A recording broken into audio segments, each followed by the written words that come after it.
Bem-vindos a O Debate. A discussão de hoje mergulha numa daquelas questões que parecem simples, mas que definem muito de como a gente entende o mundo e a nós mesmos. A pergunta é: qual é a verdadeira natureza da linguagem? Ela é, no fundo, apenas um reflexo do que já se passa na nossa cabeça? Uma ferramenta para comunicar pensamentos que já existem ou ela é algo mais? Exato. Analisando algumas ideias que marcaram o início da filosofia moderna e também as primeiras grandes críticas a elas, nós vamos explorar dois caminhos bem opostos. De um lado, está a visão de que a linguagem funciona como um espelho. Ela reflete os nossos pensamentos, serve como um código para tornar públicas as nossas ideias, que são, por natureza, internas, privadas. E do outro lado, há uma ideia que me parece muito mais poderosa. A de que a linguagem pode ser uma ponte, uma estrutura que nos conecta diretamente com a realidade, sem precisar passar sempre pelo filtro da nossa consciência individual. Bom, eu vou defender a primeira perspectiva, a de que a linguagem é, em sua essência, secundária. O seu significado vem inteiramente dos nossos estados mentais, das ideias e representações que a gente usa as palavras para expressar. E eu vou argumentar que essa visão é limitada. Para mim, a linguagem, em momentos cruciais, estabelece uma conexão direta com as coisas no mundo, contornando a necessidade desse intermediário mental que você defende. A minha posição tem raízes profundas na filosofia moderna, e um bom ponto de partida é John Locke. Para ele, a ordem das coisas é muito clara. O pensamento vem primeiro. Nós temos experiências, formamos ideias sobre o mundo de forma silenciosa, privada, dentro da nossa mente. As palavras vêm depois. Elas são o que ele chamava de sinais sensíveis, tipo umas etiquetas sonoras que a gente cola nessas ideias invisíveis para poder mostrá-las aos outros. Pense assim. A palavra maçã só funciona porque, na sua cabeça, você já tem a imagem, o cheiro, o gosto de uma maçã. Sabe? A palavra é só a etiqueta. Sem a ideia, a palavra não é nada. É só um barulho vazio, como de um papagaio que repete um som sem saber o que ele significa. Então, a função da linguagem é instrumental, é uma ferramenta. A conexão dela com o mundo não é direta, ela é sempre mediada pela mente. A gente fala sobre o mundo porque a gente expressa as ideias que tem dele. Olha, eu entendo perfeitamente essa visão, ela é intuitiva, mas para mim ela sempre pareceu incompleta. E foi uma ideia de John Stuart Mill que realmente abalou essa estrutura. Ele propôs que a gente precisa parar de achar que todas as palavras funcionam do mesmo jeito. Ele fez uma distinção que é fundamental entre o que ele chamou de conotação e denotação. Conotação é o conjunto de atributos ou ideias que uma palavra carrega. A palavra deserto, por exemplo, ela conota aridez, calor, areia. A denotação é mais simples. É a coisa no mundo que a palavra aponta. O deserto do Saara, por exemplo. A grande sacada de Mill foi perceber que os nomes próprios como Sócrates ou Brasília, eles funcionam de uma maneira diferente. Eles não têm conotação.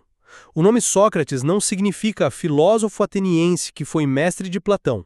Ele é como um dedo apontando diretamente para aquele indivíduo específico na história. Ele simplesmente o denota. E isso muda tudo. Porque se um nome pode ter significado sem carregar uma ideia ou uma descrição dentro da cabeça de quem fala, então a linguagem não é só um espelho da mente. Ela pode sim se conectar diretamente ao mundo. E vamos começar pelo problema mais óbvio da visão que você defende, a de Locke, né? Ela nos leva a um beco sem saída filosófico bem conhecido, o solipsismo. Basicamente a ideia de que cada um de nós está preso em sua própria mente. Se o significado da palavra azul é a minha ideia privada de azul, formada pela minha experiência, e o seu significado é a sua ideia privada, como é que a gente pode ter certeza de que estamos falando da mesma coisa? A comunicação se transforma num ato de fé. Eu suponho que a sua ideia de azul é como a minha, mas eu não tenho como verificar, eu nunca vou poder abrir a sua cabeça para comparar. O próprio Locke admitia que isso era uma fragilidade, uma suposição que a gente faz. Sim, essa é a crítica clássica ao modelo de Locke. E é uma crítica justa. Se parássemos aí, a sua objeção seria demolidora. Mas a tradição que defende a primazia da mente, ela evoluiu, sabe? A resposta não está em abandonar a mente, mas em compreendê-la de uma forma mais sofisticada. É aqui que entra a teoria da intencionalidade, principalmente associada a Franz Brentano. O ponto não é ter uma imagem estática de azul na cabeça. O significado vem de um ato da consciência dirigido a um objeto. É uma ideia mais dinâmica. Pense no exemplo clássico que ilustra isso perfeitamente. As expressões o lugar de nascimento de Mozart e o local da antiga cidade romana de Juvavum. As ideias, os conteúdos mentais que cada expressão evoca são completamente diferentes. Uma remete a um compositor de música clássica, a outra a uma colônia do Império Romano. No entanto, ambos os atos de pensamento estão apontando, se dirigindo intencionalmente para o mesmo e único objeto no mundo, a cidade de Salzburgo, na Áustria. A comunicação é possível porque nossos pensamentos, mesmo sendo privados, podem convergir para um referente comum. A primazia da mente se mantém, mas de uma forma, digamos, mais relacional. Certo. Admito que essa é uma defesa elegante, mas, para mim, ela não resolve o problema, ela apenas o desloca. Você troca a ideia pela intenção, mas a questão fundamental permanece. Como é que eu verifico que o seu ato mental de apontar está de fato se dirigindo ao mesmo alvo que o meu? A gente continua dependendo de uma correspondência invisível e inverificável entre duas consciências. Você sofisticou a descrição da prisão, mas não abriu a porta da cela. A proposta de Mill me parece uma solução muito mais direta e robusta, porque ela tira o significado de dentro da cabeça e o coloca no mundo público, na prática compartilhada da linguagem. Eu não vejo como uma prisão, mas como a própria condição da consciência humana. A referência ao mundo é feita através da mente, não passando por cima dela. A mente é que constrói a ponte, e a linguagem é o elo, o manual de instruções que damos uns aos outros para que nossas mentes se dirijam à mesma construção. Mas vamos inverter a questão. Essa sua teoria da ponte direta enfrenta problemas enormes. Ela parece funcionar bem para nomes de pessoas e lugares reais, como Sócrates ou Salzburgo. Mas e a ficção? Como ela lida com um nome como Diadorim, do Grande Sertão Veredas? Se o significado de um nome é apenas a pessoa ou coisa que ele denota no mundo, então Diadorim deveria ser uma palavra sem sentido, porque não existe uma pessoa real para a qual o nome aponte. No entanto, o nome não é apenas significativo, ele é carregado de significado.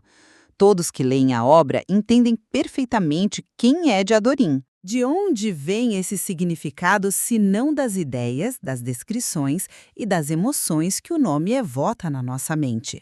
A teoria da denotação pura de Mill parece desmoronar aqui. Esse é um desafio excelente e é exatamente o ponto em que a teoria de Mill precisou ser aprimorada por filósofos posteriores. A sacada dele foi abrir a porta, outros entraram e ajudaram a mobiliar a casa. A resposta para o problema da ficção não é correr de volta para o conforto da teoria mentalista.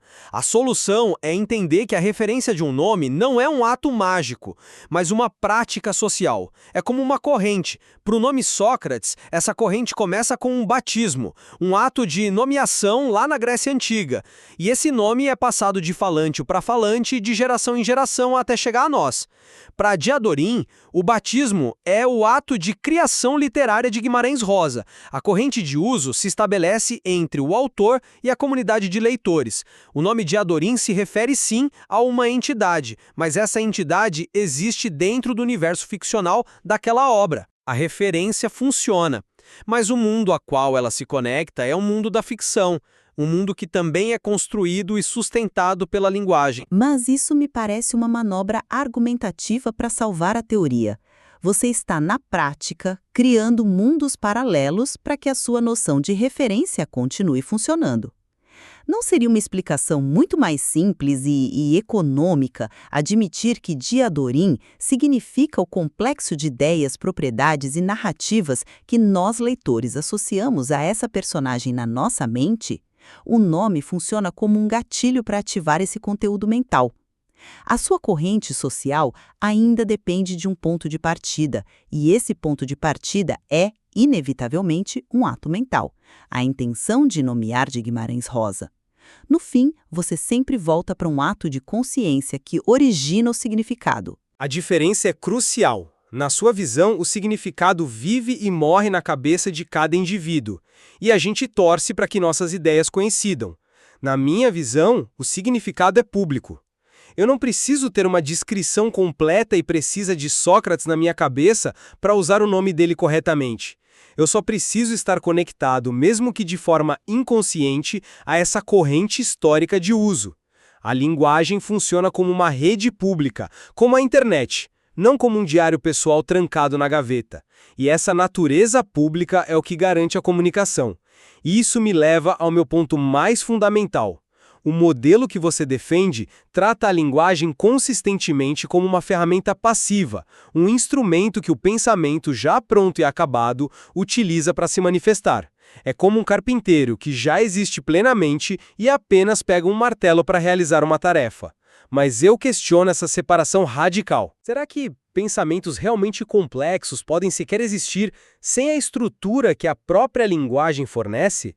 Tente formular um pensamento como: a soberania do Estado-nação é desafiada pela globalização econômica. Você consegue ter esse pensamento de forma clara, articulada, sem as palavras? A estrutura da frase, a sintaxe, os conceitos abstratos como soberania ou globalização, tudo isso não é a própria forma, o esqueleto do pensamento? Não, eu não nego de forma alguma que a linguagem seja uma ferramenta extraordinariamente poderosa para organizar e refinar o pensamento. Talvez seja a ferramenta mais importante que a humanidade já desenvolveu, mas a origem do processo, a fonte do significado, não está nela. Essa ideia de uma sequência de operações mentais é antiga e, para mim, ainda muito convincente. Pense na lógica de Port-Roy do século XVII. Ele já descrevia um processo assim, em 3 etapas claras. Primeiro, a mente concebe uma ideia, de forma simples e direta. Por exemplo, a ideia de pedra. Segundo, a mente julga sobre essa ideia, conectando a outra. Por exemplo, o juízo de que a pedra é quente. Esse juízo é um ato mental. Pode ser silencioso, instantâneo. Só no terceiro e último passo é que a mente utiliza uma frase, uma estrutura linguística, para expressar esse juízo para outra pessoa. O pensamento, o ato de julgar, acontece antes. A linguagem vem depois, para dar a ele uma forma pública. Essa descrição de etapas me parece uma reconstrução artificial, uma tentativa de colocar a carroça na frente dos bois só para preservar a primazia da mente. O próprio Mill, que você critica, afirmou que a análise da linguagem é uma parte necessária da lógica. A palavra-chave aqui é necessária. Se é necessária, não é opcional, não é um mero instrumento que se pode ou não usar. É parte integrante da própria máquina de pensar. Talvez para ideias muito simples, como pedra quente, essa separação entre pensamento e palavra até faça algum sentido. Mas para qualquer pensamento abstrato, para qualquer raciocínio mais elaborado, a linguagem não é a roupa que veste o pensamento. Ela é o esqueleto que o sustenta. Sem ela, o pensamento desmorona numa massa de sensações vagas e intuições informes. Eu diria que o esqueleto é a estrutura lógica da própria consciência que pode ou não se manifestar linguisticamente. A linguagem é a verbalização dessa estrutura, não a estrutura em si. Pense em um matemático trabalhando em um problema complexo. Muitas vezes, ele relata ter uma intuição profunda sobre a solução, uma visão da prova, muito antes de conseguir articular os passos em símbolos formais ou em palavras. O insight, o momento criativo do pensamento, é frequentemente pré-linguístico. O trabalho duro que vem depois é o de traduzir essa intuição para a linguagem rigorosa da matemática. A fonte, a descoberta, está na mente. A linguagem é o trabalho de codificação posterior.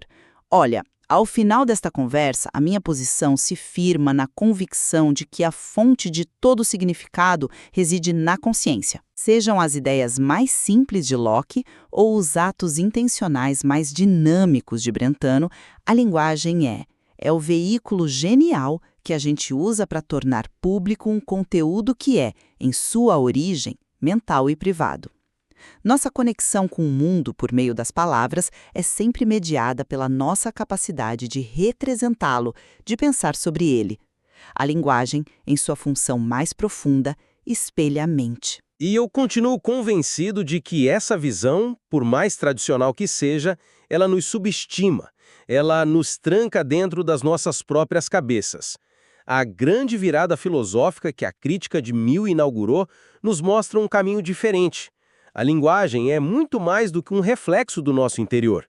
Ela é uma prática pública, social, um sistema que tem o poder de se ancorar diretamente na realidade externa e de nos conectar uns aos outros de forma robusta.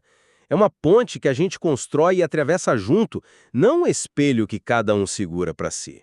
Fica claro que essa tensão fundamental entre as duas perspectivas, a linguagem como representação interna versus referência externa, está longe de ser só uma curiosidade histórica. Ela toca no cerne de como entendemos a comunicação, o conhecimento e a própria verdade. Exatamente. A discussão iniciada lá no século XIX apenas estabeleceu as bases para os debates que continuam hoje na filosofia, na linguística, na neurociência e até na inteligência artificial. Isso mostra que a pergunta sobre o que é a palavra e como ela se relaciona com a mente e o mundo continua sendo uma das mais fascinantes e abertas que a gente pode fazer.